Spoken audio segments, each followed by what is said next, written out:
From Relay FM, this is Upgrade, episode 521. Today's show is brought to you by Squarespace, Vitally, and Delete Me. And welcome back to the Summer of Fun! I have a hashtag Snell Talk, no hashtag, but Snell Talk. Question for you, Jason Snell. Mm-hmm. How do you like your hot dogs? Cooked, grilled is better. Mm-hmm. All beef preferred for me. And then what I think this question's actually asking, I am a super basic ketchup and mustard, yellow mustard guy. Ketchup and That's mustard. it. Okay. Ketchup and mustard.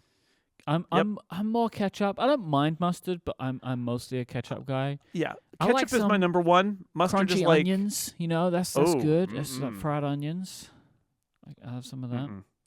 Don't mind cheese. Grilled onions are fine, but I'm not going to make any effort for any of the other things. Ketchup is my must-have, and then a yellow mustard is a kind of a nice bonus. At the ball games, I always get it with yellow mustard if it's there, but at home we have yellow mustard in the fridge, but I will sometimes just do ketchup, and that's fine. I very rarely have a hot dog at home, but we did have there was a period in there where we always had hot dogs at home because it was a thing that my son would eat reliably, and so you stock hot dogs, and then there's a lunch and there's nothing to make, but there's a hot dog, and you're like, I guess I'll have a hot dog. Have you ever had a Chicago style hot dog? Yeah.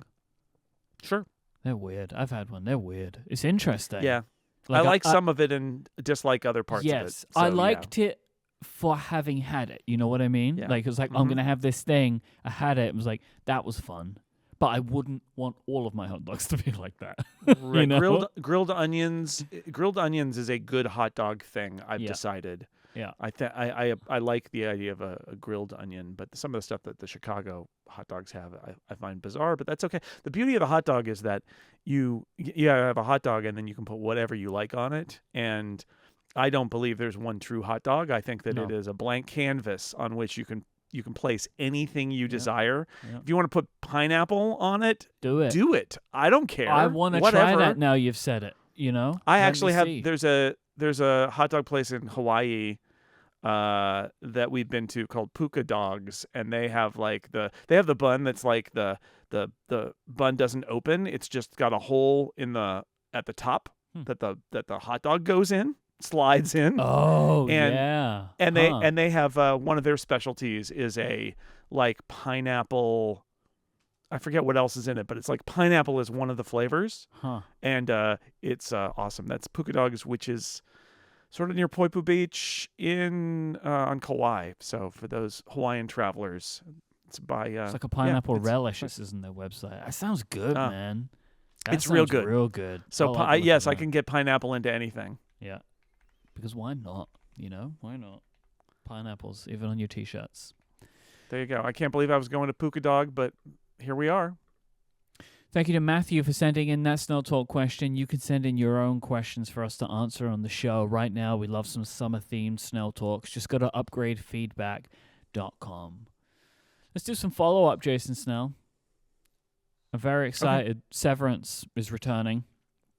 Not so excited that it's not coming back until January. I got so hyped that they were doing a teaser clip, and I'm like, oh man! And it gets to the end, and it says January, and I think, oh what are you man! doing to me?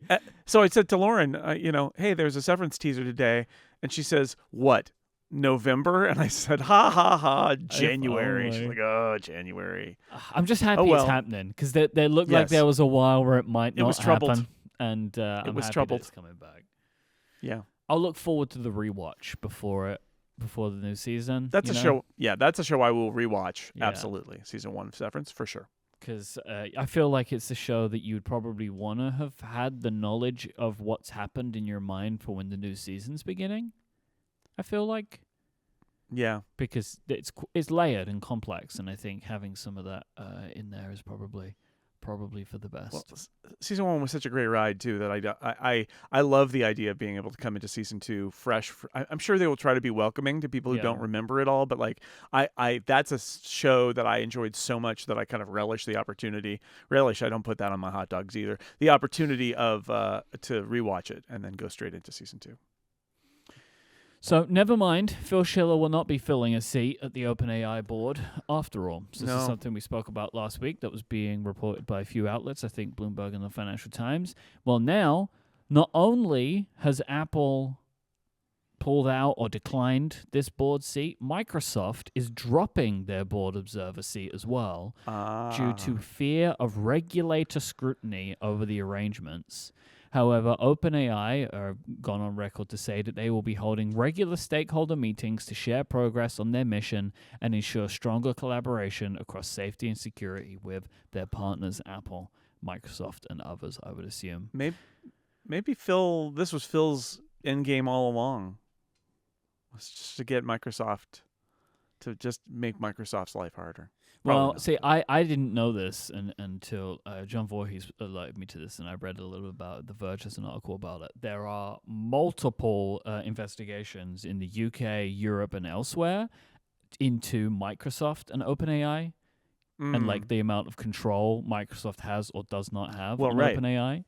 Right, because it's this weird situation where it's the separate organization, and yet Microsoft seems to hold all the purse strings and all the strings, even though it's a nonprofit and it doesn't really operate like one. And I do really wonder if the Phil Schiller thing was sort of like brought up a lot of issues that made somebody inside maybe OpenAI be like, let's wave it all off, like all of it. Let's just not do this way. This is making people angry. Let's just go to a different approach that is going to be, so, will maybe survive scrutiny. Ben Thompson made a good point too, which is it sends the wrong message, because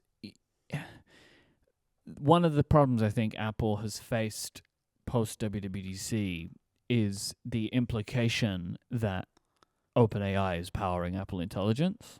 Right, which it isn't. Which it is but not. You're right. Seeing them tied closer, I always thought, it is bizarre, right? That like, oh well, because Apple is optionally plugging in ChatGPT among others, probably with warning labels, this means he gets to have an observer seat on the board. It felt very much to me like more of an OpenAI wants to look good thing than an Apple wants to be seen there thing. So it is absolutely true that people think that Apple Intelligence is powered by OpenAI, which is not the case. So this would just muddy it further. Yep. I think that's a very good point.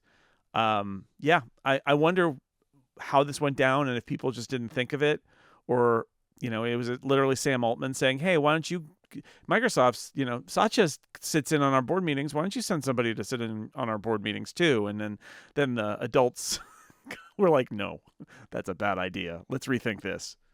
I don't know.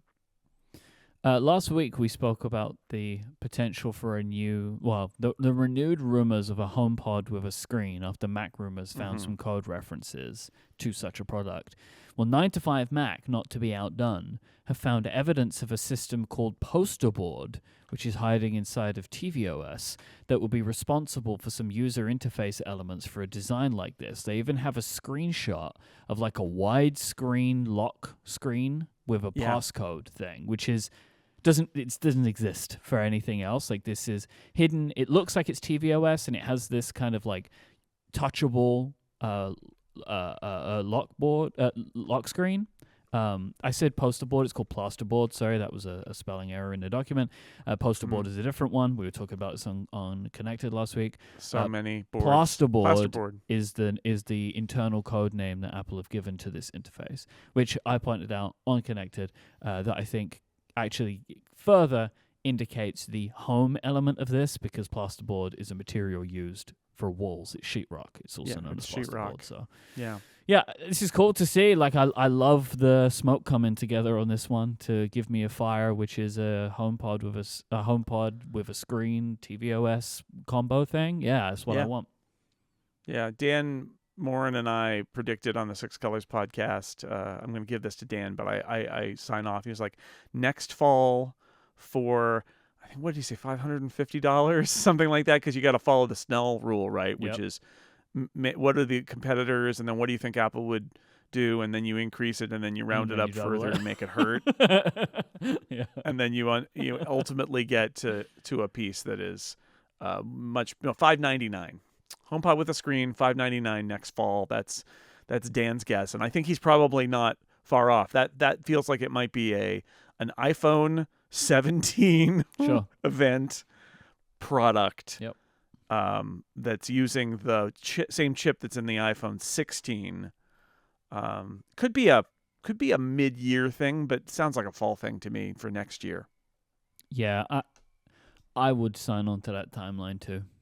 And the price makes sense because they're not going to skimp out on the screen, right? Well, And it's not the screen and not the processor and probably RAM, right? Because this will presumably be the audio gear an too. Apple Intelligence device, right? Yep. Yeah. Yep. Because at this point, it really is. It feels kind of like irresponsible from the product teams to release products that can't run Apple Intelligence, right? Like even if they're not immediately running it, to ship new products that can't if support it's possible, this stuff, if it's possible to do so, for sure. In the spirit of the summer of fun, yes, I don't know if this is why they chose to do it, but we're talking about it because it's the summer of fun. Famed film composer Michael Giacchino is releasing an album which he has rescored some of his favorite and most famous film score and film themes in, I would say, surf rock summer vibes. It's really good. Really good. Yes. It's called Exotic Themes for the Silver Screen, Volume 1. And it will be on all streaming services, and you can also buy the CD if you want to. And it is really fun. There are some previews of some of the tracks. And I was listening to their track, Enterprising Young Men, which is the theme from the J.J. Abrams Star Trek movie. And I started and I was like, is this really chill vibes? And then it gets into it and it's got the the guitar and the little kind of xylophone timpani kind of thing going on, and I sent this link to you and you just said he gets it. Yep. And this is what we did with the Summer of Fun theme. We said to Chris Breen, can you do a surf rock chill vibes version of the Upgrade theme? And that's what we used too. So I love it. He gets it. Love it. Heads up, there will be no episode of Upgrade next week. As we're going to be preparing and traveling and all kinds for the Relay FM 10th anniversary live show in London. So Jason's coming over along with a whole host of Relay FM hosts, a whole suite of Relay FM hosts is maybe a better way to put that. We're going to be playing a game of Fortunate Families in front of an audience over 1,000 Relay FM listeners in the historic Hackney Empire in London. There are some last-minute tickets available if you want to go to relay.fm/London, and we really look forward to seeing you all there. I'm so excited now. We're getting so close. And so, there'll be no episode next week. We're back on the 29th. Yes, thank you for your support. Use next week to catch up on other podcasts that you've gotten behind on. Well, later on in the show, going to make some recommendations for shows. Okay, good. That when we get to Ask Upgrade, we have some recommendations. Someone wrote in and asked for recommendations. I have some podcast recommendations. I'm sure you do too. What else could you listen to while we're not here? And I just want to point out, in terms of the value that we provide, Myke, as we record this, it's been 513 weeks since Upgrade premiered. Jeez. And we've released 521 episodes. Look at us go. We're going to be clear. So we're going to take 10 weeks off, is that what you're saying? We are wide open. Well, because there were those periods where we were doing emergency draft episodes. So there's some weeks where we did 2 episodes in a week. You saying that, I know that we're episode 521. I know that. But to hear you say the show has been around for 513 weeks is wild. It is. We're staring at 10 years, a little later on this year. Oh, yeah. September. The show's been around for a decade, which is incredible to consider. I know that Relay has been around for 10 years, but then there's something about the individual shows that I still can't get my head around. That me and you have been working together for 10 years. 10 years! Incredible. I don't feel I could have been working with anyone for 10 years. That doesn't seem right. But and 513 weeks, 521 episodes. I would say it's unprecedented, but it's not. I think we have skipped the last week of the year a few times. We have done that. Although then we sort of started getting the into upgradies and so now not so much. Anyway, so next week, just no upgrade. Just stay tuned. Episode 522 will happen July 29th. Yep. That's how that's going to go. Time for the Betails. Woohoo! iOS 18 Beta 3 is out, and there were a couple of things I wanted to note. And I'm assuming you're using it with some frequency. I've not put iOS 18 on my phone. I have it. I am writing previews of the Mac and iPad betas for whenever the public betas drop. Dan's doing iOS, so I've spent a little less time on the phone, but I do have, and I actually got the watch too. They're all kind of over my shoulder here, sitting. So I've spent a little time with it, but more time with iPad than iOS at this point. So in Beta 3, dark mode is being forced to all icons. So there are some icons where Apple's doing something to change the colors of the icon, or they're dimming them if they're kind of like a full color icon. But it's really interesting to me because it seems like Apple is making some decisions somehow about third-party apps. Like I've seen some screenshots of like the one that stands out to me the most is the Facebook icon, where the Facebook icon is a white F on a blue background, and they have a black background of a blue F. And it's like, how do you get to that? So it's very interesting. But it is, the thing that I was wondering, would Apple do this because brands have their colors and, would they force it on people? The answer is yes. So what this will make people do, which is I think is what Apple wants people to do, is to submit, their own dark mode icons and to submit an icon with the new system where you choose where you want the tint to be, because if you don't, Apple's going to do it for you. Right. Very aggressive. I find that probably intriguing. Yeah. Also, finally, stickers are now actually can appear as emoji. So this is a thing that has long been said, these are emoji stickers. These are sticker packs, just like emoji. You can have Memoji, and it's always been they're stickers and they're emoji, but you can't have tiny stickers inside of text or whatever like you would an emoji. With Beta 3, you can. Any sticker can show as an emoji. You can use them in tapbacks, but you can also just use a sticker as part of a text message and it will appear. Nice. So you can now finally, if you want to, use Memoji in place of emoji. I can't believe it's taken this long for them to do this, but clearly they needed to do this for the tapback system and also for Genmoji, so they've done it here too. Yeah, it's good. It's good, finally. Again, it's that, in writing a bunch of stuff about, I was writing about the calculator app yesterday, and I didn't know what to say about it on the iPad, other than to say, I'm going to talk about math notes, but the actual app, it's yes, it's good that it's here. Do I give them credit for finally doing it? I don't know. It should have been there, but I'm glad it's there. And I feel that way about this too. It's it should have been there, but I'm glad it's there now. It's they tempted us with it so many times, and here it is. I've only seen it and I've only tested it in Messages. I don't know how it appears in other apps across the system. I expect it's a thing where if you use Apple's actual text input system, it probably will work, but if you don't, it's not going to work.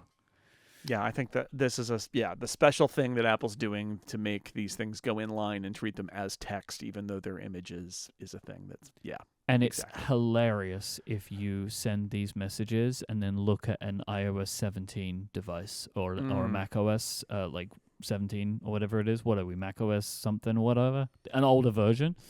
Sonoma. Because they all just send us individual images, which is very funny.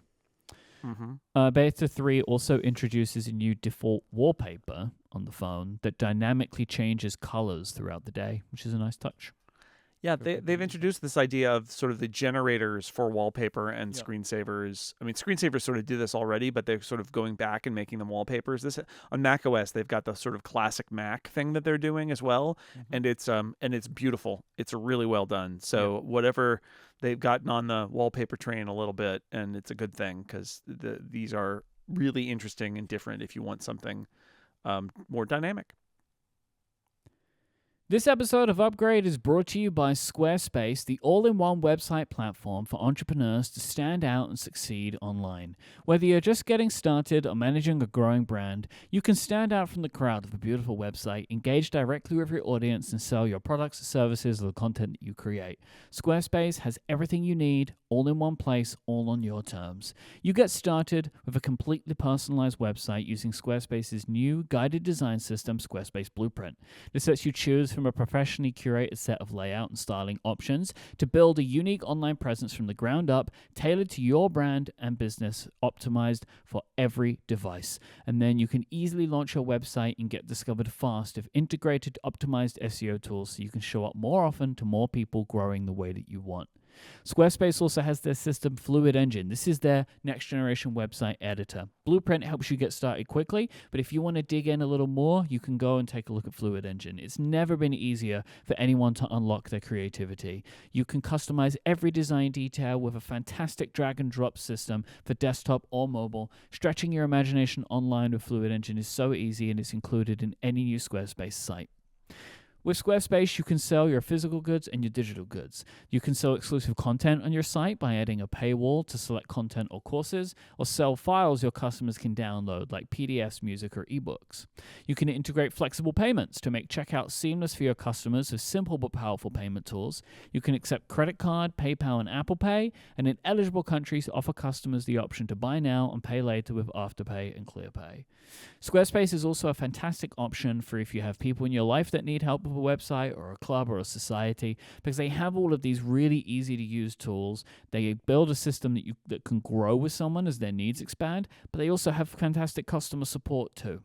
So go and check it out for yourself right now by going to squarespace.com. You can sign up for a free trial there. You can build your entire site, and when you're ready to launch it, just go to squarespace.com/upgrade and you'll save 10% of your first purchase of a website or domain. That is squarespace.com/upgrade when you decide to sign up, and you'll get 10% of your first purchase and show your support for the show. Our thanks to Squarespace for their support of this show and all of Relay FM.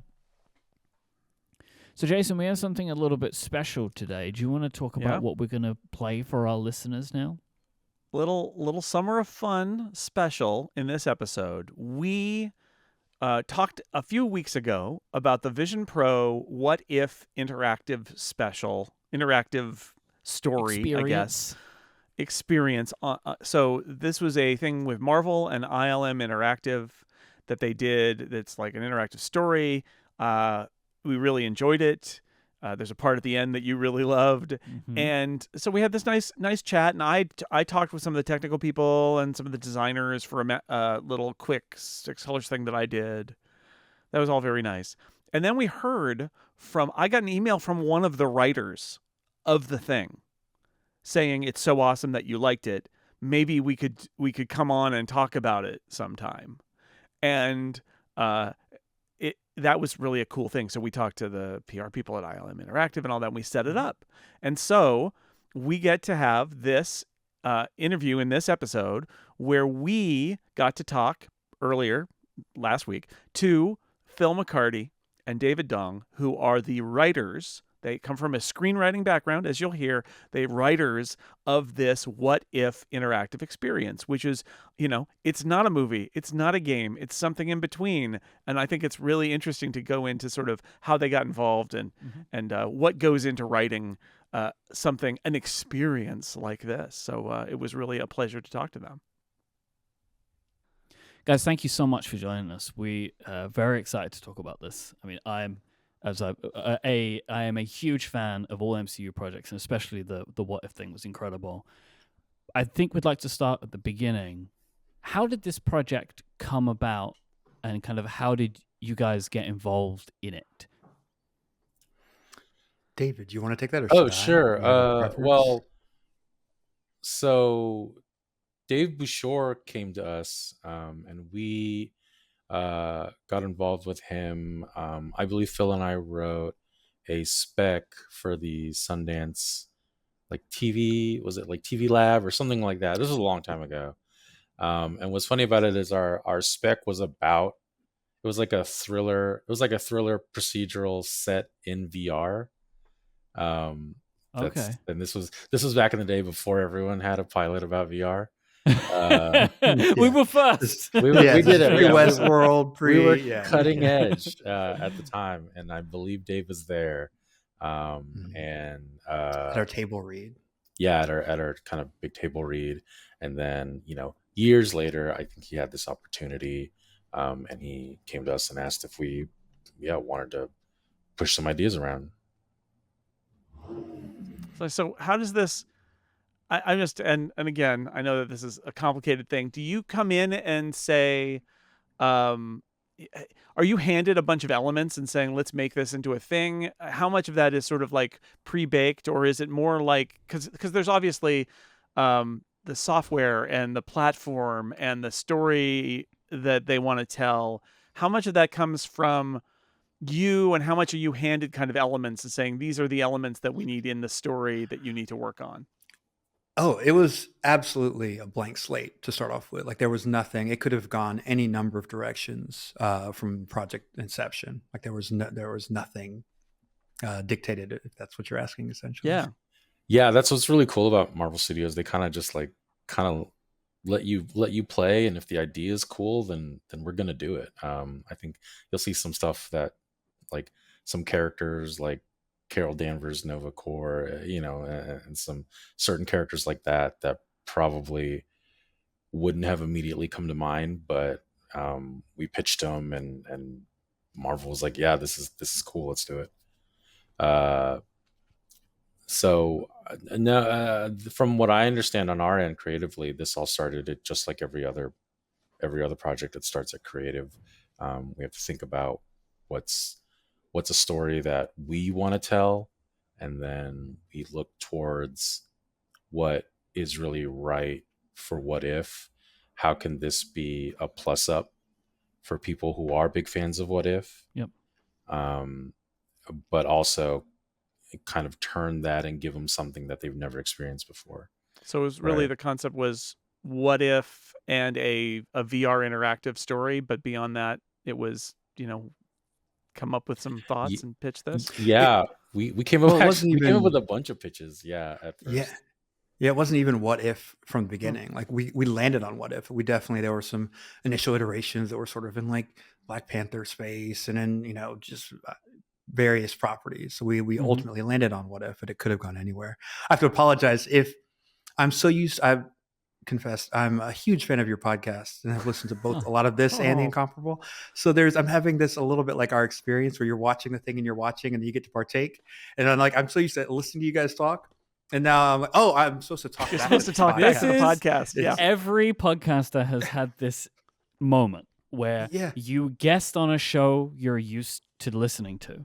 Mm-hmm. And then you realize you haven't said anything. Like the first time that I was on The Incomparable, I think one of the first times it was, I think we were doing Endgame. We did like an Endgame review episode. And I realized I hadn't spoken for like 15 minutes because I was just listening. It's like, this is a great episode. This is a great episode. That's me being a bad host too, because I'm supposed to notice when the guests don't talk. Yeah. See, Phil, now you're the hero of the story. It's the most interactive of all podcasts when you're a guest on it. Snap myself away. I do think that like the What If idea was maybe the best place for a story like this, where things can kind of be unexpected and strange and weird things are happening, and also the idea of with the experience of Vision Pro being in a bunch of small sections, like you're dipping into a lot of character stories. It feels like it fits the anthology style of a What If really, really well. I think it was having experienced it seemed like a very logical place to land on in the end. Yeah. I wish we could take credit for it. There's also a lot like the fact that it's not a photorealistic property essentially, right? Like that we allow for a stylistic environment. It seems so smart in retrospect. Like, what a great choice that was. It's just we landed there rather than kind of like aimed there, if that makes sense. But yeah, I think that a lot of things made this the ideal property for this platform. Now, go ahead. the thing about the MCU, right, is that you've got, and Marvel in general, is you've got a toy box there of all of these characters. You had to pick some because this is, there are only so many, and there are tech limitations too, right? Like there are only so many characters that they're going to build and design in order to build this thing out. So you can't have a cast of thousands. What drove you to the choices you made in terms of the characters that are in there? I mean, obviously, what if you're going to get the Watcher, but Wong is in this a lot, which I always thought was actually an incredibly clever thing because of the way they built out magic as a hand gesture, and the MCU films and Vision Pro is all about hand gesture control. Any other, what goes into choosing the toys from the toy box? Well, so for Phil and I, a lot of this idea started very much as a like simplifying it, but it's very like, what if the villains you knew were heroes, and what if what if the heroes weren't who you thought they were? And so when you start there, we gradually put our guests through, like, well, who's the biggest bad of them all? Thanos, right? So when you first encounter that, it's emotionally very uncomplicated. You know what you're doing, even if you've been overwhelmed. This is your first, kind of immersive spatial thing. This is the big MCU bad guy. So there. Then we wanted to do something a bit of a tone switch, and so that led us to kind of the like 70s 80s Cold War feel, and then that's a couple of iterations in, and we came up with the kind of cool Darkman Captain America kind of story twist on that.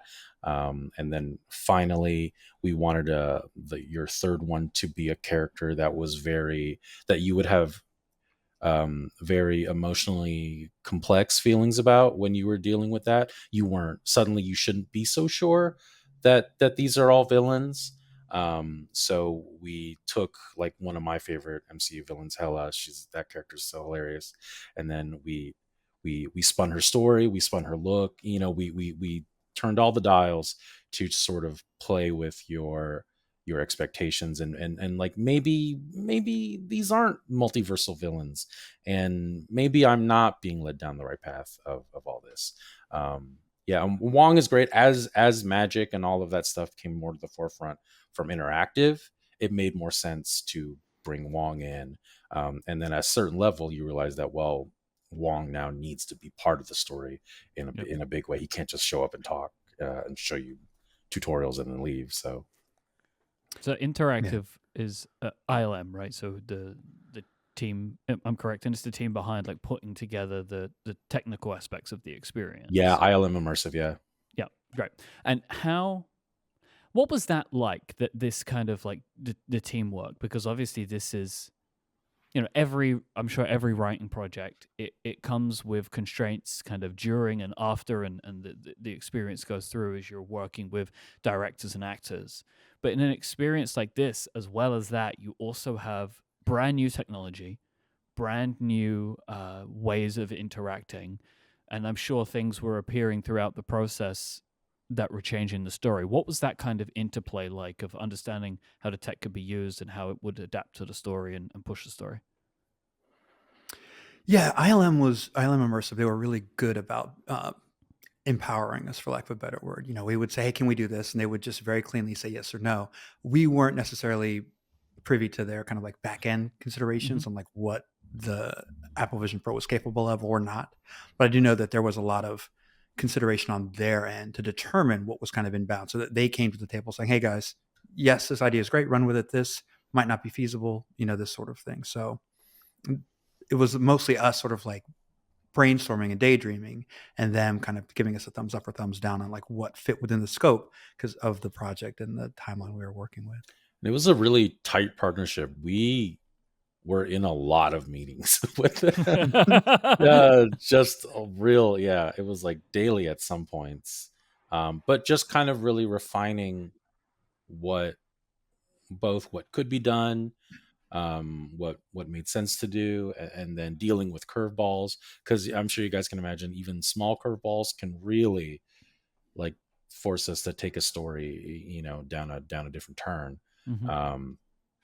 So yeah, it was a lot of that. I mean, it was really such a joint venture, and even from them to point at creative and be like, well, if this is this, then we have an opportunity to creatively do this.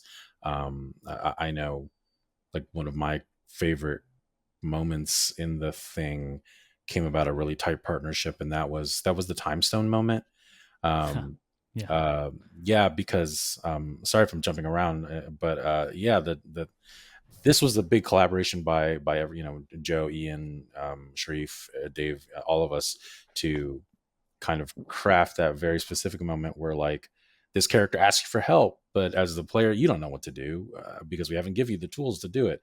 And then um, suddenly a portal opens and you hear clink clink clink, and we put the time stone right in your vision, and then it's like, oh, and you start piecing it together, what it is, right? It's no one ever tells you how to use the time stone, and no one ever really hands you the solution about how to save Fenris until much longer after most people have already, done the motion.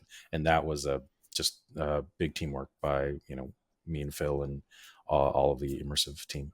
Right, it's set up at the beginning that there's this mechanic, and so when you have that moment, then you realize what to do. I mean, this is interesting. So I talked to some of the designers involved in this a while ago, and they said, the challenge here is that it is an interactive story. It's not quite a video game, right? It's an interactive story. And in part, that's because if there's a complicated, if you guys made there's a complicated branching narrative, you would be building out huge sections of story that people would never see. And I'd still be writing to this day. Yeah, Yeah. exactly. And so there's one clear narrative branch, but otherwise it's more of a gentle kind of like leading you through and letting you participate in what's going on. It strikes me as being, though, writing wise, a little bit like working on a video game where there's this incredible kind of like collaboration between the people who are writing and the people who are building the technology. Have you guys worked on video games before? Is your background just in like movies and TV and things like that? Because this would seem, unless you come from a video game background, to be a little bit of a different kind of collaborative effort. Both of us, we were like trained. We were film, TV screenwriters. That's kind of our bag. Right. We were also, like everyone on the project, lifelong gamers, right? Like, so everyone has a little bit of that vocabulary. When I was younger in college, I worked for Electronic Arts as like a game tester, so I had a little bit in the back of my mind. But I think that So David how and I are was both it? kind of like, How was it not having to do something that's not quite a game but is kind of close? it was really interesting because as a film writer and a screenwriter, you have like your core utility is for your protagonist to like do and say things, right? Like they get to do things and say things, and that's how the audience gets to like have a feeling about them or like get to know them. We were in a situation where in this story, you're telling a story and the protagonist, the player, can't say a single thing. Like there's no way for that person to kind of express any sort of emotional agency. Any sort of there's nothing they can do. And so on some level, it felt very much like you were kind of like, handcuffed, like, oh, our primary tool wasn't available to us. But, kind of necessity being the mother of invention, it encouraged us to like find other ways to have like the watcher or Wong bounce back emotional responses to kind of an implied emotion from the player, if that makes sense. Wow. It was very, very interesting. And again, luckily everyone on the team we were, a family of gamers essentially. So that shorthand was already like built in. Like we all knew that was a limitation, but it was definitely different from our traditional writing. Yeah. Like I don't have any professional experience building a game, but I have played enough games in my life to certainly be able to put myself in the shoes of my audience, which is always really important to me when I'm writing something. So I know what this is going to look like from the audience perspective, whatever we're writing, whatever we're working on. And like Phil said, your tools change when you're in interactive, right? So you no longer have control of the camera. I took this great course at UCLA about games writing, I think by like John Kalin, and it turned me onto a thought that was really interesting, where like in interactive writing, you're not really in control of time, you're in control of place, right? What you're really doing is you're shuttling your player in this instance from location to location, and they're discovering the story there, on their own terms, of course, within reason. So that really struck me, and that you can probably see some of that philosophy in the writing and the staging and the structure of What If Immersive. It never really occurred to me the idea that, yeah, you usually are writing dialogue and instead you've got a whole bunch of characters who can kind of lean in toward the player, toward the viewer, and say, oh, yes, but they can't respond unless, because this is not one of those things where they're going to put up like a grid of responses. You don't have a video game controller. Like, it's a very limited set of interactions. So you have to make those assumptions about, like, obviously the character is troubled in this moment. They've just seen something difficult, or they've just done something and they're reacting to that, and you can kind of react to that, but you can't ever have the character who's running the show say anything. That is quite a challenge. That's amazing.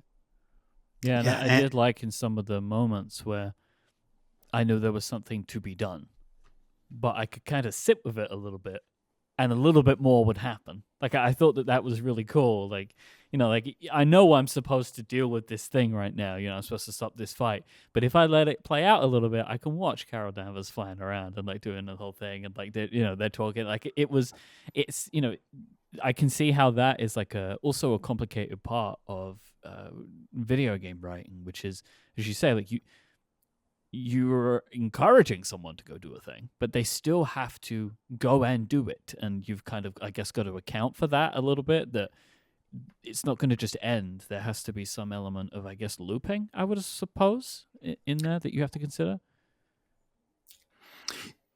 Yeah, I mean, so it's like you said, it's a very tricky thing to balance, right? Like, you have to give the player enough agency where they feel like they're not just like on rails completely on a roller coaster, where if I black out, I'll wake up and this thing will be over. Yeah. Like, you want to, make them feel like they have to do something, but also you can't give them complete, agency where they can do anything, so that the narrative does progress. So yeah, so in that moment, there is like a little bit of looping, and in other places, and there are a couple places where if the player doesn't do anything, we will kind of like nudge you forward so you don't get stuck or anything. But yeah, that is it's certainly a tightrope to. But I would say that's where the bounds of like immersive story and games are being drawn, right? Like, if this were a game, my expectation would be to give a lot more of this freedom and to account for a lot more of this type of thing. But Right. We're not a game, right? We are trying to tell a story of which you are the protagonist. I always envision the writer's job as being, obviously you're interacting, but you're doing your job and there's a whole team of other people doing their jobs. Did you interact with like the art and design teams, or was it much more like, we have some ideas, here's what we're doing, and then they came back and you didn't have to worry about that part? Or was there a lot of give and take on a project like this with the people who are designing the art and the environments? And I mean, there's a lot of pieces that go into it. Yeah, there was an ongoing kind of, iterative cycle, essentially, where we would come up with a pitch for a location, and then that location would go off to the artist, and the artist would draw a rendering of it. And we'd see and go, oh, based on this, we can kind of like incorporate that into our writing process. Or here's our take on a couple characters we'd like to use. And they're like, oh, could Hella look like this? Like, oh, maybe she should be younger. But could Steve look like this? No, people, if they see this costume, they're going to know exactly who this is. We need to dial down how much Captain America is in you know what I mean? So there was definitely extensive back and forth. One of the designers actually asked me, I was praising that Cold War bunker kind of location, and they actually said, so did you know that it was the Winter Soldier in that pod off to the right? And I was like, well, yeah, but I mean, who else is it going to be given the context of it? But they were concerned, right? There was this like, it was kind of Easter eggy, but also kind of like, we do want you to kind of be able to get it. And did you notice? And that's you don't want to be obvious. You don't want to put a spotlight on it, because then it's just super blatant. But at the same time, you want people to notice it. You don't, like, there's a video game console floating in space that's the last remnant of New York City at one point that made me laugh. Just so like little touches, but I can appreciate it's tricky to get the balance right there. Yeah. And making it even trickier is, we didn't really know who the audience for this was, right? Because it's like, it's people that are going to buy this headset that doesn't exist yet. It's coming out shortly. Will they have seen all the movies? Will they have seen none of the movies? How much can, so you have to write a game that's an experience, for, a wide number of people with completely different backgrounds as far as the source material goes, which is, again, it's all very dicey, but fun. This episode of Upgrade is brought to you by our friends at Vitally. Vitally is bringing in a new era of customer service productivity with their all-in-one platform. Vitaly's collaborative workspace combines your customer data with all the capabilities you expect from today's project management and work platforms. With Vitally, you can measure the effectiveness of OKRs and operational strategies on customer outcomes at scale thanks to their Goals feature. Goals allow you to track the progress of your accounts against target metrics, meaning you can standardize goal setting across the board so you know exactly how effective your processes really are. And best of all, it's designed for today's customer success team. That's why Vitally operates with unparalleled efficiency, improves net revenue retention, and delivers best-in-class customer experiences. Vitally is offering a free pair of AirPods Pro for every Upgrade listener who books a qualified meeting. So if you're a customer success decision maker, schedule your call today by visiting vitally.io/upgrade. That's vitally.io/upgrade for a free pair of AirPods Pro when you schedule a qualified meeting. Our thanks to Vitally for their support of this show and all of Relay FM. What was it like when you first tried the experience? Like for the first time or the final time, whatever the most kind of impactful moment was for you. What did it feel like seeing and being in the story that you had made rather than just watching it on a screen? It was a little like, for almost like the first like third of it, I forgot that I wrote it. Because there was like great. there was like a good Hire this period guy. of time like Yeah. between like turning in the final draft, so to speak, and then them going off and making magic. But there was like a chunk.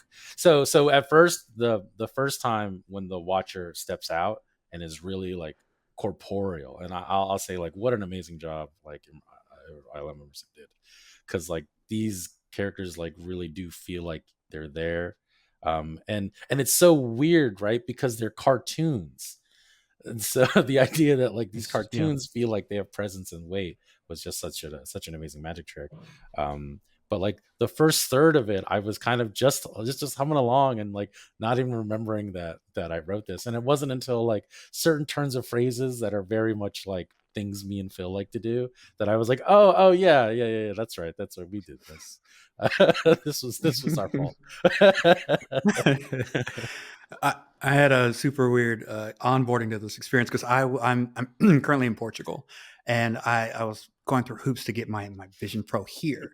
So when it came out, I was watching all the playthroughs on YouTube first. So I got to watch everyone else kind of play through it before I got a chance to play through it. And I was like, oh, okay, oh yeah, it looks pretty good. That looks pretty decent. Oh, that looks fun. That's great. That's cool. And then so having written it and then having watched it from afar, I thought I had a pretty good read on what the experience was like. Essentially, I was like, all right, I'm a pro at this experience. And then I got the headset, installed it, and it felt like an entirely like the sea change shift in reading or watching something 2D and being immersive is so fundamental for that. Even with all that kind of exposure, it still felt cool. I was like, how can I think this is cool when I'm so intimately and familiar with it? Like, how can I still be wowed by it at all? And that kind of really, it was. I was surprised and shocked. Well, I think you've quite adequately described the idea of it being immersive, and like that it is a different medium, and it truly requires experience. Like to see the footage of this game on a flat screen does not tell the story of what it is like to be in it when the Watcher is making eye contact with you. Yeah. While standing in your living room, one of the wherever most, you are. Yeah, one of the most impressive things for me is the fact that the characters are looking at you, and like that makes it feel real because that is what people do, and like, just lots of little touches like that make it an experience which is it's hard to grasp unless you have been in it, and it becomes like part of your memories. It's a very strange thing, but it's what makes this medium so exciting, I think. Absolutely. Okay. So you haven't, I mean, this is obviously a pretty special and a unique experience to build this. Seems far away from what you'd done before. any interesting things you learned along the way about this? Like what where you came out of it and were like, oh, I never really thought about something like that, because you would think that this would be kind of a changing experience for both of you, where you'd be like, wow, how did we get here? And you have to solve some problems you never expected. Let's see. So essentially, what were unexpected learnings from this Yeah, experience? anything you learned, or maybe anything you wish you tried to do and you're like, we can't do that. I will say we a lot of our learnings we kind of ironed out in the initial stages, because again, like our inclination is to have people say things and do things to like tell the story. And our producer, David Bouchard, very much like try to drill this point into our heads like early on in the project, which is that like when people put on a headset and there's a new world around them, their attention and their appetite for dialogue and learning and kind of information whittles to like almost nothing, because you're just like a kid in the can. You're just here. Yeah. There's everything going on around you. Sensory overload. You're sensory overload, and so we had to kind of internalize a new kind of like appreciation for the ebb and flow of what a player is doing and when they're doing it and when they're receptive to things, and when you can say kind of very heavy plot or story based information, or when you need to dial it back and say things that it's okay if a person didn't catch, right? Whereas when you're watching a movie, you expect that the audience is going to process 95% of the dialogue, right? Because you're just sitting there and you're paying attention, you're watching. In a immersive experience like this, that number drops like incredibly. So we just had to be very cognizant of that. So that was helpful to learn, if that makes sense. I have two, and one is it's just a nice confirmation that story and emotionally connecting through characters and theme work, right?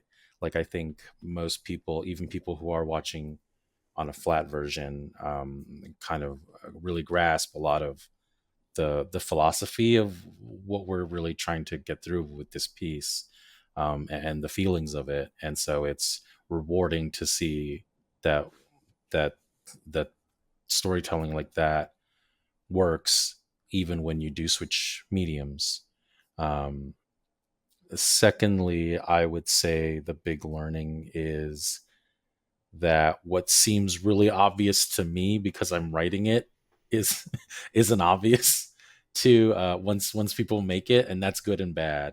Like I was howling like a little child at some points about like, no, we're giving too many things away, people are gonna know, and like I was just wrong.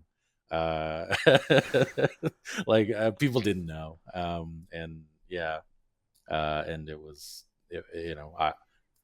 I was shown that like, no, like it's okay to put a little bit more of that stuff out there, and ultimately ends up more rewarding than to hold the mysteries of your story super close to your chest. Speaking of the mysteries of the story, before we wrap up, Sure. I want to talk about the end. The snap moment, one of the coolest things I've ever done in a video game. If you are a huge MCU fan like I am, being able to enact that moment it gave me goosebumps as like you're now doing this, and the weight of that moment, like I know what that means and like what that does in the MCU. Just there isn't really a question as much as just say it was awesome. I loved it so much. Thank you. It was really great. And that's Such the a one great way to do branching it. choice in the whole thing is right there at the end. Is the snap determines which ending you see. Yeah, what reality is like. Yeah. The snaps. I mean, I'm so happy to hear everyone respond to it. I don't know that what I would do if people were like, but I mean, for me, when this project came to us and we kind of understood that hand tracking was going to be our main push for interactivity, I was like, well, we got to do it. And it almost pushed the story to be about Infinity Stones, because I was like, what other chance in my lifetime am I going to get to reenact the Infinity Snap without any sort of like distant, like it's not on a controller, it's not on a, right, it is literally you're doing it. And I was like, I may not get another chance in my lifetime to do this, so I really gotta push on this and make it happen. Just like from a technical perspective, I didn't even know that the hardware could detect that. Like, so that was also like really fun too. Like I didn't know. Like, if it was like a thing, if Apple said like, oh, and one of the ways that you deal with the UI is you snap your fingers, then I would have probably assumed that what if would have you do that. But like getting to that point and kind of you're just asked to do it. I was like, I've raised my hand, like, oh my god, I get to do it. It was really, and it's just an incredible moment. It's magic, so right? Yeah, because I all throughout the process, I remember like Ian was, I was like, we can do this, right? Because it has to work, and it has to work really well. And Ian was like, yeah, we got it. And I was like, okay, because it's got to be perfect, and it was. Yeah, it was really, really cool. Are there any little bits in the game? Or sorry, it's not a game. It's not a game. I've played this thing. It is an interactive story. That's the thing about it. It is an interactive story and not a video game. Which I will say, like, interactive audience. Stories are a kind of more new genre of video. You could call it that, right? Like they're they're called like interactive novels, that kind of thing. Sure. It's becoming more and more of a style of game. But right. I understand the desire to call this an interactive story to just set expectations. It sets expectations well for judge people. It for what it is. But from my eyes, this is as much of a game as many games I have played. But like I get the idea of talking about it as a story. Sorry to interrupt you, Jason. No, that's fine. I was the one who said the wrong word. Anything that you got to get in here that you just, I mean, again, I go back to the toy box. Anything in here that you're just happy that you were able to slide in a little something here or there that was maybe a favorite idea of yours, a favorite reference, something that you said, could we work this in? I mean, you mentioned Carol Danvers and the Nova Corps, which is something that I caught and laughed at because I used to read Nova when I was a kid. And so, and that character has not appeared in the films, but the planet and the uniforms had. And so to have that remix where that's where Carol ends up. But I was just wondering if there were any other, and again, the bubbling Winter Soldier pod was hilarious. I wonder if there were any little bits in there that you're like, I don't know if anybody's going to notice this, but I was happy we got it in. I don't know if they're all super subtle like that, because I'm not a very subtle person. but I mean, whatever makes you happy, really. I was really giddy to be able to fit in someone saying "what if," and that cold open into the Marvel logos gives me chills every time I can watch it. I can do it. Oh, being inside the Marvel logo. It just sounds so great. Like good. So great. So great. Yeah. And then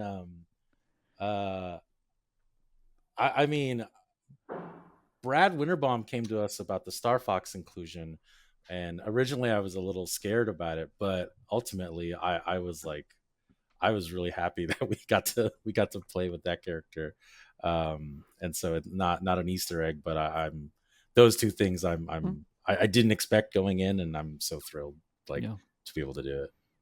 What about you, Phil? Yeah, there weren't many Easter eggs, or even just a reference that you were happy to get in there. Something you were happy. There was just a moment I was really happy with because I thought this was going to get cut. There's a moment where you finally meet the Scarlet Witch, and she has just, she has dismissed everyone. She sent everyone off to, various places. She's like sealing you all in the, and you go, it's like Oprah. It's like, you're in the Soul Stone, you're in the Soul Stone, you're in the Soul Stone. And she gets you, you're in the Soul Stone. And, it's a super low moment, right? Like you've essentially lost and you're trapped forever. And I love that Vision, who has been like just trapped in here, who is, trying not to die, essentially. His wife is like wreaking havoc in the universe. And he just hits you with this sort of like very wry, like, so I see you've met my wife. And it's just such a very, I just was glad we were able to stick that in there. It's good. It was very real and unexpected for Vision. I was like, they're going to take this away from Vision. But no, it got in. So I was happy with that one. Well, how about you? What was your, this is kind of, because you have such a great purview into both movies and games. I saw a tweet recently that was so interesting, and I feel stupid for never having noticed it, where someone said that a lot of the great kind of tech shifts have created a lot of the great IPs. And I forget who tweeted it, but it was something like 4-Color Printing Press gave us Marvel Comics, and Sync and Sound gave us Disney, and CG gave us Blue Screen Compositing gave us Star Wars, et cetera, et cetera. And so I was like, oh, the context of this tweet wasn't this, but I wonder if immersive storytelling opens up the door for a new kind of IP. And, do you guys both love tech and story. Do you have thoughts about that? Is there a maybe a type of story or a thing that even just from this small taste of it that like sparks your own curiosity about like, oh, where else could this go that maybe we couldn't have done in other mediums and other platforms or without this technology, if that makes sense?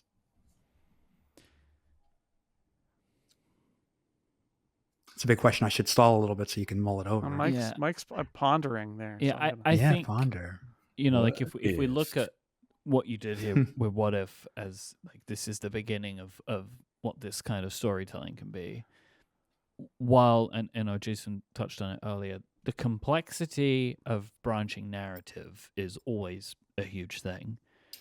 But I can imagine immersive branching narrative to be much more emotionally effective than in regular video games.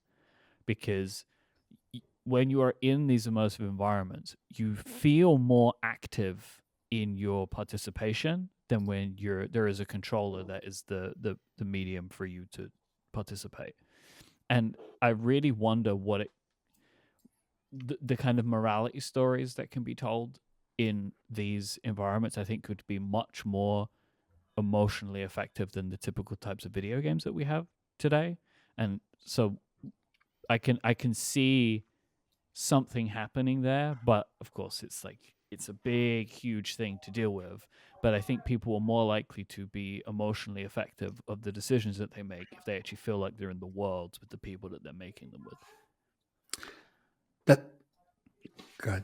Oh, I was going to say that's an interesting. I'm going to interrupt real quickly because we talked about that very specifically and kind of used The Last of Us as a reference point when we kind of briefly entertained the idea of doing a branching narrative up front.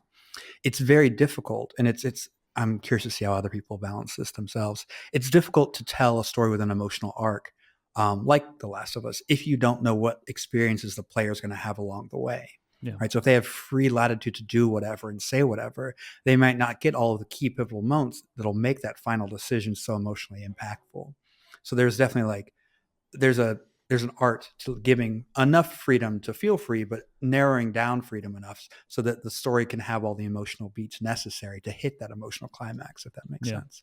Yeah. But yeah, that's a great call. As a child of the text adventure era, right? The idea of interactive narratives, I've always been kind of interested in it. So it's kind of fun to see it get to this scale, right? Like, oh my God, it's not just, it's like going from a book to a movie or a video game. It's a similar concept on a completely different level.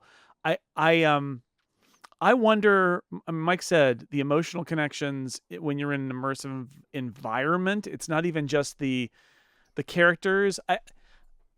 I keep coming back. This is probably a dumb idea, but I keep coming back to the idea of, do you remember everybody, there was this fad like 15 years ago, the alternative reality game idea, like we're doing a movie, but also you scan a barcode and go to a website, you can download a thing that you can scan and then it takes you here and all of that.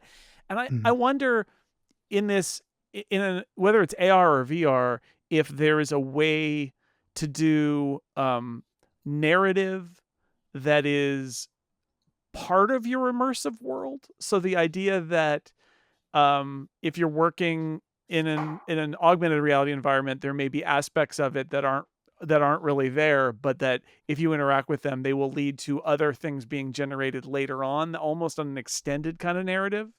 And then the Vision Pro environments are so spectacular that I also think about that. Like, what if things happened in those environments or something like those environments where you could be in it, but you could get your work done, but somebody might come walk up to you on the beach, or something might wash ashore on that beach that leads to another kind of thing, whether it's a super heavy narrative or whether it's just a little bit of delight that unlocks something somewhere else. Because to me, the difference between playing a video game on a screen and being in something like the Vision Pro is that immersion, that you're somewhere else. And so anything that can take advantage of that, whether it's interactive narrative or like even the very limited supply of those immersive videos that Apple has put out so far, like you can see it's not like anything else. So what could you do with that? And I'm not quite sure what, but that was the first thing that came to my mind was what if they were a little bit more, even lightly more interactive or a narrative. Like a friend of mine back in the 90s did a short story that was done by email. So you basically you signed up for it and then you got a series of emails that were supposedly between two people talking to each other via email. And it was, you weren't participating in it, but time was part of the experience. The time between the emails was part of the story. And I think about, just weird ways of doing story that you could do in an immersive or an AR environment that you can't do in the real world, or at least without scanning a barcode that you got on a Mountain Dew can or something. So, no, I mean, yeah, because all the environments. I don't know if you saw like in the latest Vision 2 docs, they kind of like released kind of like the guidelines for making your own environments, right? Like there's a little bit of like so they're definitely, you can see that Apple's sort of paving the way for that, so that there will be third-party environment kind of things, right? I think that the kinds of things that can happen in AR and mixed reality can be like if you're playing a video game and someone comes along and taps you on the shoulder, it doesn't mean anything to you. Or someone steps up to you and says hi in a game, it means nothing. But like you're saying, if you're in Bora Bora and a person walked up to you and said hi, like that is a transformative, experience for you, right? Like it'd be horrifying if you didn't know it was going to come, but but it's very fundamental, basic things get opened up. So yeah, I think that there's almost an extent to which, traditional games have been so hell-bent on sort of like becoming photorealistic and how many frames per second and like, what's the realest shooting game ever, that now we can sort of maybe step back to like very basic interactions. Like even like, like I think you referred to like the Zork and the Sierra Online games earlier, like just walking around a cave and, finding a thing can be so much more engaging because of the platform that you're on, if that makes sense. Yeah. I think that there's a new old frontier there, if that makes sense. Yeah. Shout outs to Mountain Dew cans. Yeah. I mean, you got to scan it to get your secret code for that, for some movie that's in and out of theaters for a week. And that's got a thing in the credits. That's right. Send in a self-addressed stamped envelope to this address. That's how we had to do it back in the day. It was really slow.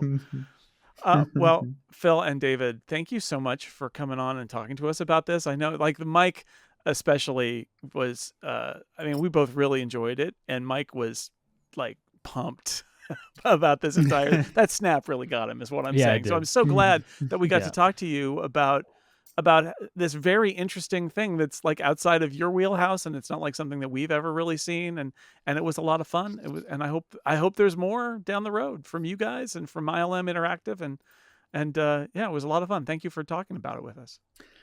Thank you so much for having us. So, a real honor. Again, surreal to hear you guys and be able to talk back.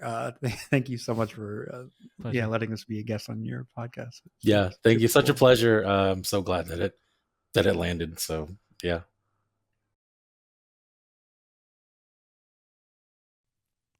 This episode of Upgrade is brought to you by Delete Me.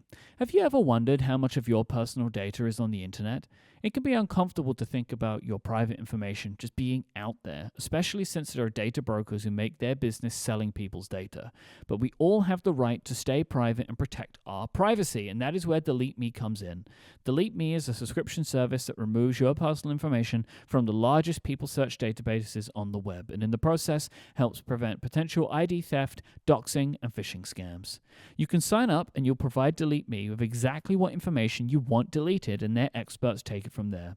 Delete Me sends you regular, personalized privacy reports showing what information they found, where they found it, and what they removed. And it isn't just a one-time service. Delete Me is always out there working for you, constantly monitoring and removing the personal information you don't want on the internet. I really love the customizability that Delete Me provides, that it isn't just like get rid of me completely. It's get rid of just the information I want, and I am also able to, and I've spoken with them before about, they would give me their reports that I get sent by email, and I've been able to say to them, hey, you don't need to remove me from this one. This is actually a website database that I would like to be a part of, and like, no problem, and they can remove that, and like remove the request and just keep going. And they send me these regular updates. They tell me where they are in the process of having my information taken off the web, which I love. Take control of your data and keep your private life private by signing up for Delete Me. Now at a special discount for listeners of this show. You can get 20% off your Delete Me plan today when you go to joindeleteme.com/upgrade20 and use the promo code upgrade20 at checkout. That is the only way to get this 20% off offer. It's just to go to joindeleteme.com/upgrade20 and enter the promo code upgrade20 at checkout. That is joindeleteme.com/upgrade20, promo code upgrade20. Our thanks to Delete Me for their support of this show and Relay FM. It is time for some Ask Upgrade questions. So this one was promised and foretold earlier on in the episode. Mm-hmm. Zach wrote in and asked, what podcasts should I listen to in your absence? So we're not going to be here for a week. What should people listen to instead? I think a great starting point is to go to the website that Zach maintains for us, actually, which is upgradies.com, because there is a favorite podcast category. So you can go through that list and maybe pick up something from a previous favorite podcast winner from the Upgradies. Right? That's a good starting point, I think. And obviously, just the blanket starting points of Relay.fm and the Incomparable.com. Go pick up a show from those. But I wanted to make a selection of recommendations for some shows that I am particularly enjoying right now. One is the Upgrady award-winning The Town by Matt Bellany from Puck. It's just a great entertainment-focused podcast, but I just think it's just a very good entertaining, enjoyable show. I think Bellany is a fantastic interviewer and he just does a great job. There is a video game podcast that I picked up recently called Into the Aether. This is a show that essentially it is a podcast about video games, but it's not necessarily following the day-to-day happenings of all the latest games and all of the news and drama around gaming. The episodes that I've actually been listening to, they do these incredibly long episodes where at the start of each season, they'll play basically the vast majority of a back catalog from a retro system, and we'll talk about their favorites. So they've done like Game Boy Advance, Nintendo DS, and Sega Dreamcast, for example. They also do really, really long episodes about Game of the Year. They actually just put out an episode to celebrate a milestone a couple of days ago, Jason. It is games of the decade, like the last 10 years. It's 15 hours long. That's our thing, which I'm excited to listen to. But like, I appreciate the commitment that the Aether hosts have to making podcasts, because that is an incredible achievement. I've recently picked up The Rest is Politics, because yes, with everything going on in this country right now, which I'm happy about, I just want to be a little bit more informed about what's going on. So I wanted to get some like election takes, and I'd heard of this show, partly because of something you're going to mention in a bit. But I was aware of this show, and they did a couple of emergency pods about the election. So I was like, "Yep, let me start with those," and I really like it. So it's Alistair Campbell and Rory Stewart, who have both been in government, and one is typically Labour, one is typically Conservative, which I also appreciate because they like talk things out. It's an interesting show. I'll also recommend, just in general, the Kind of Funny podcasts that I love, especially Kind of Funny Games Daily and Kind of Funny Gamescast, and Federico, John, and Brendan. Brendan is one of the hosts from Into the Aether. The show Next Portable Console is their new gaming show too. So lots of gaming content from me. All right. Yes, people should look at the favorites. Obviously, Flophouse still one of my favorites. I mentioned Origin Story a while ago. That's a very interesting podcast, British podcast. Ian Dunt and Dorian Linsky sort of taking apart kind of terms and where they come from. In terms like lots of terms used in politics and what they actually mean. You mentioned The Rest is Politics. That is a Goal Hanger podcast. Mm-hmm. They have a bunch of The Rest Is podcasts, but it all started with The Rest Is History, which I mentioned, I think, on a previous show, and that's the one that I have gotten to. It's a great window into what our members go through, which is that I got into that show and I loved it so much that I became a member, and then they're like, okay, well now you get bonus episodes and you get the Discord community and all that stuff, and I get to see it from the other side, which is really actually kind of fascinating. But I also really enjoy that show. It is two historians, it's actually interesting because I think their political views are a little divergent and their areas of specialty in history are divergent, and yet they are just hilarious together. Really great history podcast, and they've done so many episodes now that just find a topic you're interested in. I got into it. I said this on when I mentioned them the last time. I got into it because somebody sent me a link to British historians doing a series of podcasts about the American Revolution, and that was just mind blowing. But they're actually just a lot of fun. They're doing a series about the assassination of Archduke Franz Ferdinand, and while I've known the basic detail that somebody named Archduke Franz Ferdinand was assassinated in Sarajevo and it kicked off World War I knew no, and the Gavrilo Princip, I think the assassin's name, I think I knew at one point, no other details. And so that's a great example. The Rest Is History is just like 6-part episode about that, which they actually recorded in Sarajevo, which is they don't usually do that, but that was kind of a hilarious extra. So anyway, love it. That's fun. And the Incomparable Game Show, I'm just going to mention a specific Incomparable podcast because people don't know necessarily. And it's every other week, and it's just various games that we play that are fun, including Feuding Families and a thing that I just brought back called Trivial Retreat, where we play Trivial Pursuit backward. And yeah, there's usually there's just, it's a lot of fun. It is maybe the most ongoing kind of silly fun podcast that I'm involved with. And so if people don't know about it, they should check it out. What was the name of the first show that you mentioned? I think like the Origin Story. Yeah, I remember. Yeah, which I mentioned a couple years ago. I think it was one of my upgradey. Yes. Also mentions, and it's just Ian Dunt is a very fun political writer from England that, and then he went and did that story. It's not a Goal Hanger podcast. Strangely, it's some other British podcast network. I just remember last time it's the same issue that I've had this time. Is that it's an incredibly hard show to search for. Just the name. So having Ian Dunt in there helped, because there's a million shows called Origin Story. Yeah, it's Podmasters is the name of their podcast network. Apparently, Podmasters. Nathan writes in and asks, do you think the conversation around Apple Intelligence would have been different if Apple used the old strategy of simply labeling the features as smart or machine learning? By labeling them all as Apple Intelligence, it seems to have grouped the criticism around software design, ethics, legal reasons, use cases, etc., all under one umbrella. What do you think? For me, my issues are twofold: image generation and the way in which they acquired the data set for their LLM, which I think they did in an underhanded way, and they're trying to pretend like it and just brush it off. For me, these aren't branding things. The branding of Apple Intelligence is not the problem. And actually, I quite like the brand of Apple Intelligence. I think it's clever. Branding these things and collecting them all together, that's not the issue, I don't think. I think the issue that some people are having is the specific things that they've done and how they've done them.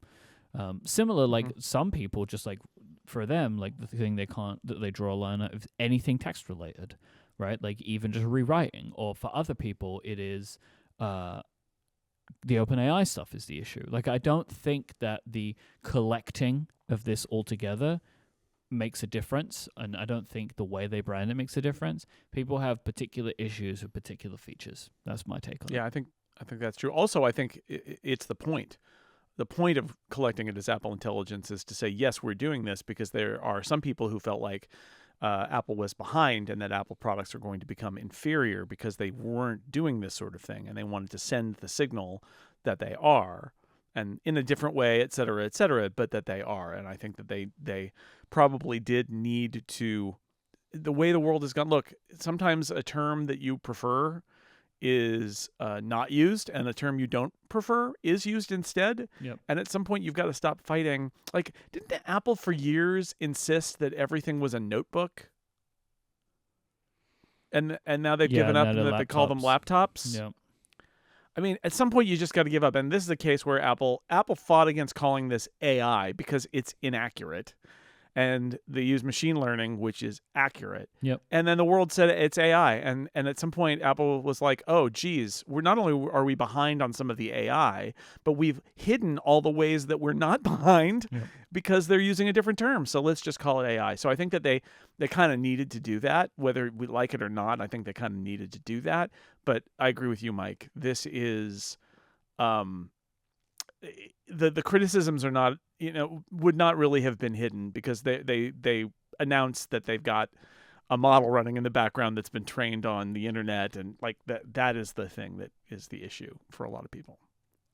Have you seen, I can't remember the exact phrase now, but there's now like another name for AI, which is like the step between now and the like AGI, I think it's called like Super AI or something like that. Artificial General Intelligence, right? Which is the like that's the problem, right? Is they've had to invent a new term for real AI because AI has been co-opted by this stuff that we've got now, and originally like real AI it's a thing that thinks, and that, and then there are these crackpots who are like, oh, it's thinking now, and it's not. That's not how it works, but that is part of the naming. But again, you don't get to control it. Like I didn't love that Steve Jobs was all about the apps, but they're apps. There's nothing you can do about it. Like programs, software, applications, nope, they're apps now. And at some point you just got to give in because that's the word that people use, and you got to use it. Remember when Leo Laporte wanted everything to be a netcast instead of a podcast? Netcast you love, it's from like people you trust. He gave it up because it's too bad. Like you can use a word that nobody else uses, but eventually you just seem weird and nobody understands you. And in the interest of clear communication, you just have to use the word so everybody knows what you're doing. Yeah, like I remember on this show, like I put, I made my point, which is it's not AI, it's just machine learning. Like I got my point out, but I was not going to hold on to it forever. But like I do like to mention it every now and then when like it is actually just machine learning. It's all it's doing, which is incredibly impressive technology and powerful. But it is not artificially intelligent. Like that's not what is happening. But language is what language is, and it changes and adapts and evolves, and things. I just meaning read changes. a thing. Somebody was commenting on the fact that the magic sparkles emoji has come to just mean AI. Yeah, and it's like I don't know how that happened, but like everybody just puts little magic sparkles on features now, and it means AI. I'm like, okay, I don't know how it happened, but at some point you just have to say, okay, I guess that's what we're doing now, because you can refuse it, but it's not how it works, right? You can fight against it, but the truth is that at some point, especially as a communicator, you just have to accept that this is how people communicate, and if you want to communicate, you use the tools that people use. So David Imel, who works at MKBHD, he actually made a 30-minute YouTube video about how the sparkles emoji became the AI emoji. I'll put a link in the show notes if people want to watch that. So if you want to know where that came from and like why that started to happen, he does a deep dive into like how that began. Kevin writes in and says, what are the chances Apple could open up Apple Vision Pro and let it be more like a Mac with Gatekeeper and an App Store, but able to load any software that the user wishes? I, for one, could justify buying it if it offered the openness and community expandability of the Mac rather than the lockdown App Store of the iPad. Your answer, which I can see in our document, and my answer are the same, which is no chance. No. I don't think Apple will ever, unless legally forced to by entities, ever do another platform like the Mac. Right. No. Apple's model. How many platforms has Apple launched since the iPhone? Many. Are all of them using the iPhone model? Yes, all of them. Yes. The Mac has been retrofitted to use a modified version of the iPhone model, but also accepting the fact that the horse has left the barn and it's always going to be that way. So I would say in terms of like Vision Pro being a Mac and being open, I'm going to say absolutely not 0%. However, I have one little caveat here, one little quirk, one little aside I'm going to make, which is I don't think, depending on how the product goes, I don't think it's impossible that at some point, Vision Pro, I actually think it's the most likely of any of Apple's products, could run macOS in a virtual machine. I think that's possible, right? Like, again, it could happen on the iPad. It could happen on the Vision Pro. But I did, like, the Vision Pro is so good with a Mac, right? Mm-hmm. Like, they've got that pass-through mode, and it's going to get, widescreen this fall at some point. Like, there are really interesting applications of using a Mac and a Vision Pro together, and I can see a scenario where that goes on to be so powerful that they decide, you know what, in a future version of the hardware, they've got enough RAM, they've got enough processor, they could just let you run macOS in an app, in a window, in a virtual machine. Mm-hmm. But that's the only scenario I can foresee where there would be anything like what Kevin is asking about, and even then, it wouldn't be Vision Pro. It would be macOS running inside of Vision Pro. Yep. It's funny, saying about Vision Pro, we're recording this episode on Friday the 12th, which is the day that Vision Pro is available in the UK. And it has been really funny to me to see people in the British media having the same rollout plan that American media had. Like, I'm seeing pictures of people taken by Apple with their hands in the air, like... Sure. It's just, like, funny to me of, like, we're just going to do that again, but, like, now. And it's two years after we saw it. More than 2 years after we saw it, right? Or no, it's a year. No, it's a year. what, More 13 months? 13 months. Yeah. More than a year. Sorry, it seems so long ago now. But yeah, like, remember, because it shipped this year. Remember, it shipped 5 months ago or whatever in the U.S., but 15 months ago, we all tried it. Mm-hmm. Wow. And now here it is, and people are having probably very similar experiences now. It's just funny. Again. It's funny. Going back to this question at hand, like, about the Mac, I believe that there are many people high up inside of Apple that wish they could make the Mac App Store the only place to get apps on the Mac. Like, absolutely, it is the outlier through age. It is not a strategy. They attempted to make the Mac App Store a thing. And, like, the Mac App Store is a thing for what it does, and I think it's good that it's there because it is an easy way for developers who want that to get their apps out. Like, I know lots of developers that want the Apple model because it is easy for them, and that makes sense. But the idea that there would ever be another platform like the Mac, no, because they don't want that. They really don't want that, unless, as you say, they are forced to do so. Right. So they've got this kind of ring fence thing where, they set the default, and that's how they do it with the Mac. And it's actually pretty smart. Like, the Mac, you can set the default to Mac App Store only, or you can set the Mac to, which I think is the default to, it's Mac App Store and notarized. Mm-hmm. And they've changed, I got to check the latest beta, but they've changed sort of how it works when you try to launch a non-notarized app in macOS now, where you... At least the last time I checked it, like, the first time you do it, it throws a security warning, and you have to go to settings and say okay, and then if you open it again, and then it puts up a warning, and you have to say okay, and then it asks for your password, which I think is like a bridge too far here, because it's not authenticating anything at that point. But I've also heard at WWDC, and I will scream bloody murder if they ever try to do this. I don't think they ever will. But at WWDC in San Jose, I think the last year they had it in San Jose. Maybe 1918, something like that.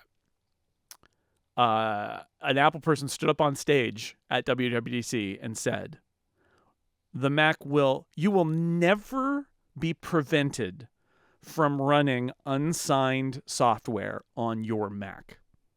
Flat out. And I believe them. I believe that Apple is committed to erecting as many walls as they can.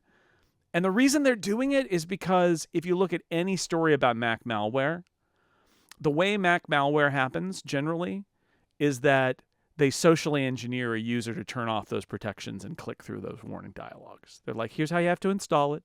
You got to click OK here, and then it's going to warn you, and then you say OK, and then your great, awesome app is installed, and then it's actually spyware or malware of some sort, right? Mm-hmm. So Apple's trying to create ways to get between the bad stuff and the user, but, then I'm trying to launch an app that isn't signed, and, a couple of which I use, and it's yelling at me and making it hard. But, like, that's... So they're going to keep doing that, but that's because they don't don't like it. They want the default to be Mac App Store or Mac App Store plus notarization. The idea that they would ever allow something more broad, even notarization, without being legally forced to, like they are in the EU, it's just it will never happen. They don't want to do it, but they may be forced, right?